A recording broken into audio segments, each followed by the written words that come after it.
Dalawa pa, oh. Dalawa pa, bossing. Ito, 5,000, oh. Kay Doris Vivo. Doris Vivo. Doris Vivo. Ito na, last. Pang Vivo. 10. Vivo. Vivo. Vivo, Vivo. Vivo.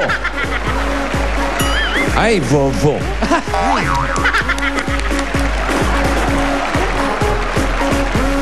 Josephine Talaga.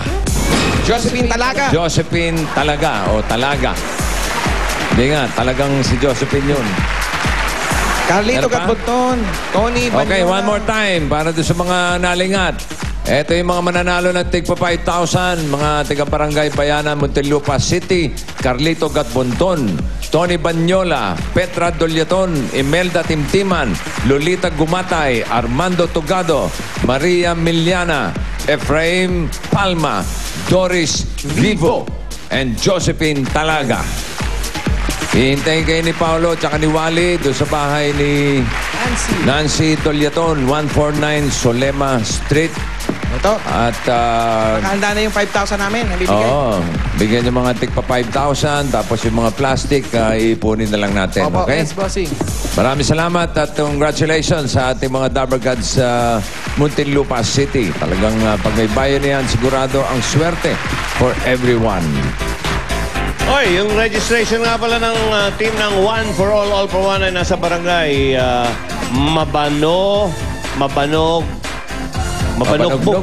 Yung Mabanogbog, Urdaneta, Pangasinan.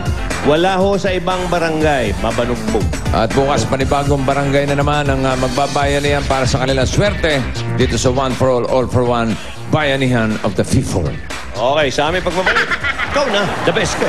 Ito muna, Ryan Pauling. Ryan Pauling. Mga taga Muntinlupa, pwede na kayong magka-DSL sa bahay niyo o opisina dahil may over 6,000 new DSL lines po dyan. Mag-PLDT My DSL Plan 990 na po kayo. At kung super bilis naman ang habol ninyo, mag-plan 3,000 na kayo.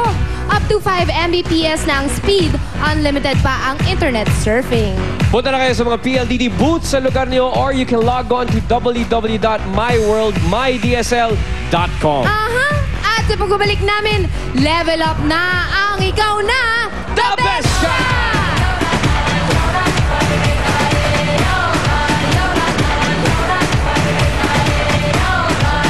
Bayan niyan ang mga Dabber Gods natin sa barangay. Meron na tayong 150 chairs para sa mga batang mag-aaral. Ihahatid na natin yan sa 3 iba't ibang eskwelahan. Magdadala tayo sa Bawin Elementary School sa Kapinti, Laguna.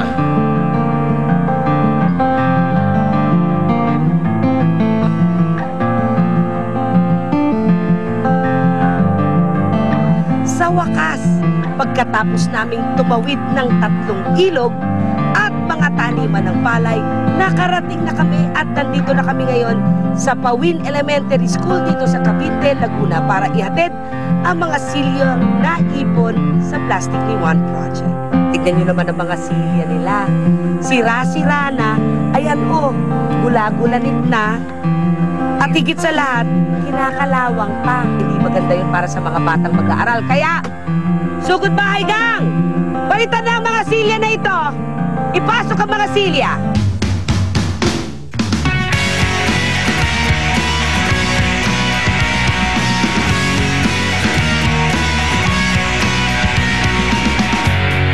Mga bata, excited na ba kayo?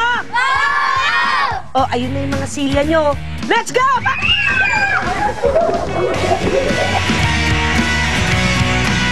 Mula sa lahat ng mga Dabber Gods sa barangay na nakikisa sa amin, eto na ang bago nyong silya!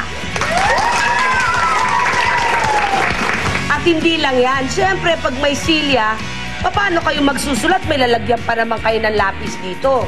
Kaya, hindi lang silya, siyempre.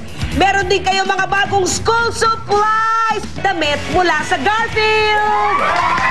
At dahil handa na kayong mag-aral, dapat parating alerto kayo. Kaya may dala rin kaming SOS para sa inyo. Masaya po kasi po may bagong upuan na kami. Tsaka po may bagong gamit. Dati po yung upuan ko po natatanggal. Ngayon po hindi na. sa pakikipagbayanihan nyo mga Dabarkads.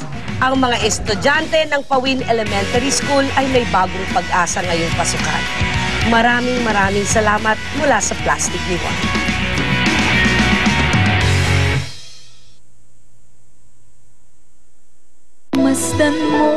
Sa pag-alis ni Manny,